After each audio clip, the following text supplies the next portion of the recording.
Voici la sombre histoire de Maya l'abeille. Une histoire qu'on ne raconte jamais aux enfants, une histoire effacée des livres, ignorée par l'histoire officielle. Une histoire qu'on préfère oublier, mais aujourd'hui, tu vas l'entendre. Voici l'histoire de Maya, une petite fille née dans une secte perdue dans les montagnes d'Autriche. Et ce que tu vas découvrir va te hanter longtemps. Autriche, 1902, loin des villes, loin des écoles et des routes, il existait une communauté secrète, qu'on appelait la Fraternité Dorée. Officiellement, ce n'était qu'un groupe d'apiculteurs isolés, des gens simples qui vivaient en harmonie avec la nature. Mais en réalité, c'était autre chose. Une ruche humaine, un monde fermé, avec ses propres règles, ses croyances et ses sacrifices.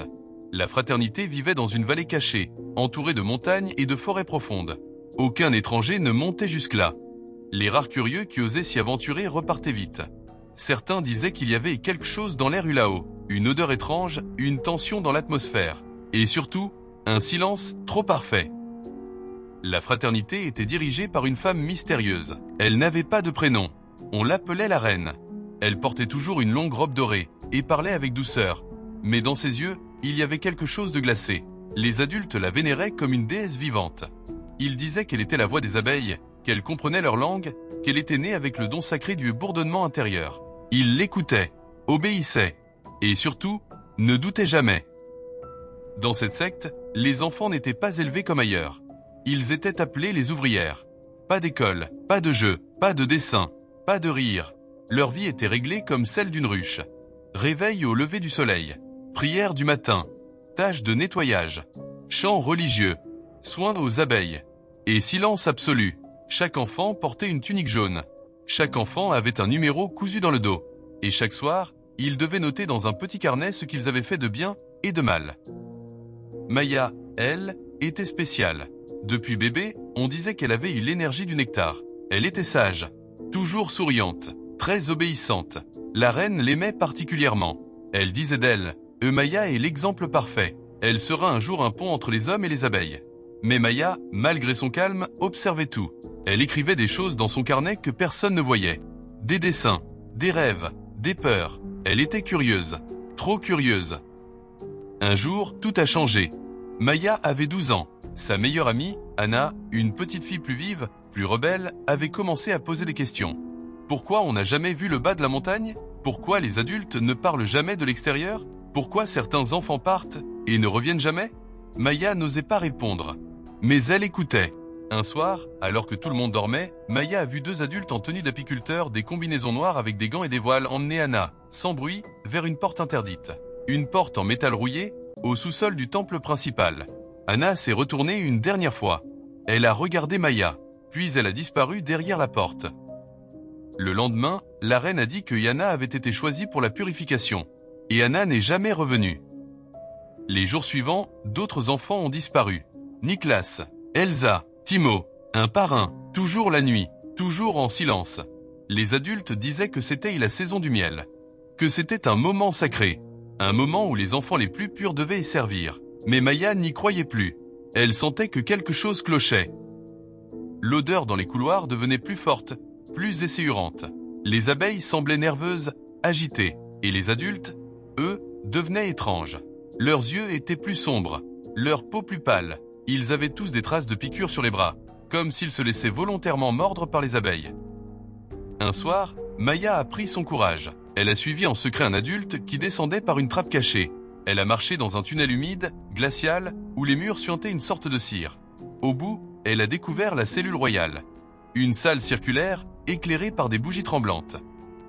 Et sur les murs, des bocaux, des dizaines, des centaines, remplis d'un miel très sombre, presque noir. Mais à l'intérieur, Maya a vu l'horreur. Des dents, des cheveux, des yeux d'enfant flottant dans le liquide. Des bracelets, des petits jouets déformés, fondus dans la cire.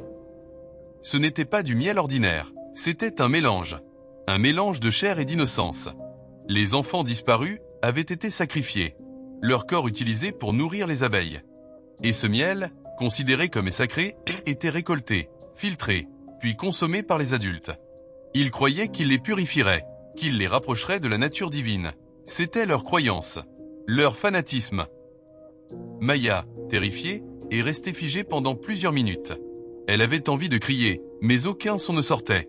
Elle s'est reculée, puis s'est enfuie en courant, le cœur battant, les larmes aux yeux. Cette nuit-là, elle a écrit dans son carnet un seul mot, Anna. Puis elle a attendu que tout le monde dorme. Elle s'est glissée hors de son lit, a pris un manteau et s'est dirigée vers la sortie. Mais elle a été vue. Un cri a résonné dans la ruche. Les adultes se sont réveillés. Ils l'ont poursuivie avec des lampes et des filets. Maya a couru à travers la forêt, pieds nus, sang dans la neige, branches qui fouettaient son visage. Mais elle a couru, encore, et au bout d'un moment, elle est tombée, dans un ravin, puis le noir. Au matin, un berger l'a retrouvée sur un chemin de montagne. Inconsciente, en sang, gelée, elle a été envoyée à l'hôpital, puis dans un asile psychiatrique, à Zwickau. Maya ne parlait plus, elle ne mangeait presque pas. Elle passait ses journées à dessiner, des abeilles, des bocaux, une femme avec une couronne de cire. Elle écrivait parfois des mots étranges. Le miel est vivant, elle arrive, je suis l'ouvrière manquante. Un médecin, le docteur Weber, a fouillé ses affaires. Il a trouvé son carnet, caché dans un double fond de thé d'oreiller. À l'intérieur, des notes sur la fraternité, des noms d'enfants et un symbole mystérieux, une ruche inversée avec des yeux humains à l'intérieur. Il a tenté de retrouver la secte, mais rien, pas de village, pas de ruche, pas de reine, sauf une ruche abandonnée en haut d'une falaise avec un morceau de tissu jaune coincé dans la cire. Depuis, personne ne sait ce qu'est devenue la fraternité dorée. Certains disent qu'ils ont fui dans d'autres montagnes, d'autres pensent que les abeilles les ont dévorés. Mais une chose est sûre, Maya n'est jamais sortie de l'asile. Elle est restée là, dans sa chambre, à murmurer, à dessiner, à attendre. Et certaines nuits, les infirmiers disent entendre un bourdonnement qui vient de sous son lit, et parfois, des abeilles vivantes dans la pièce fermée à clé. Et toi, que ferais-tu si tu recevais un pot de miel, sans étiquette, mais avec un cheveu d'enfant à l'intérieur? Et vous, quelle vérité interdite voulez-vous entendre ensuite?